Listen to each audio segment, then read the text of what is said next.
1st, 1944. Dearest Kitty, a bundle of contradictions was the end of my previous letter and is the beginning of this one. Can you please tell me exactly what a bundle of contradictions is? What does contradiction mean?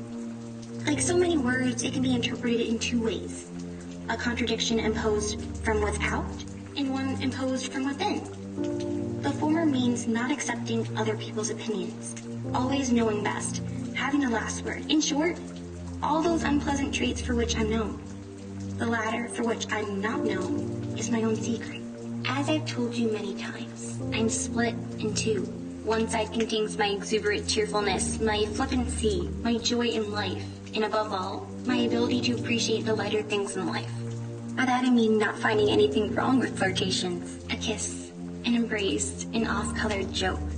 This side of me is usually lying in wait to ambush the other one, which is much purer, deeper, and finer. No one knows Anne's better side, and that's why most people can't stand me. Oh, I can be an amusing clown for an afternoon, but after that, everyone's had enough of me to last a month. Actually, I'm what a romantic movie is to a profound thinker. A mere diversion, a comic interlude, something that is soon forgotten. Not bad, but not particularly good either. I hate having to tell you this, but why shouldn't I admit it when I know it's true?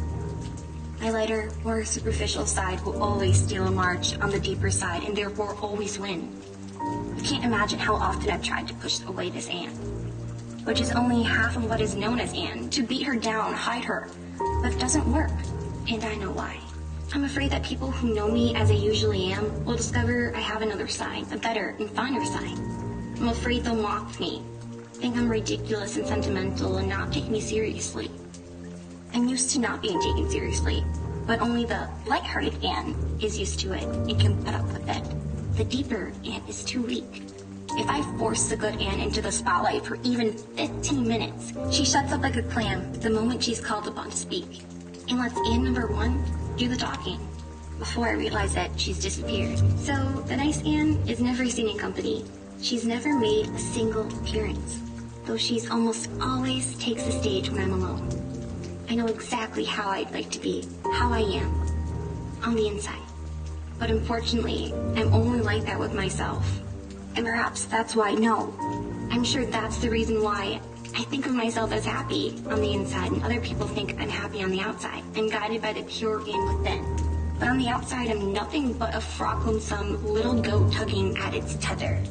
As I've told you, what I say is not what I feel, which is why I have a reputation for being boy crazy, as well as a flirt, a smart aleck, and a reader of romances. The happy-go-lucky Anne laughs, gives a flippant reply, shrugs her shoulders, and pretends she doesn't give a darn.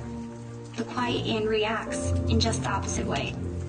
If I'm being completely honest, I'll have to admit that it does matter to me, that I'm trying very hard to change myself, but that I'm always up against a more powerful enemy. A voice within me is sobbing, you see, that's what's become of you. You're surrounded by negative opinions, dismayed looks and mocking faces, people who dislike you, and all because you don't listen to the advice of your own better half. Believe me, I'd like to listen, but it doesn't work, because if I'm quiet and serious, everyone thinks I'm putting on a new act, and I have to save myself with a joke. And then I'm not even talking about my own family, who assume I must be sick.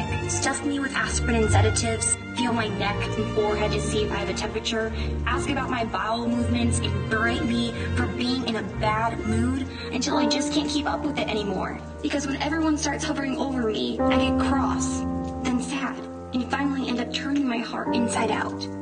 The bad part on the outside and the good part on the inside. And keep trying to find a way to become what I'd like to be and what I could be if only there were no other people in the world. Yours, Anne M. Frank.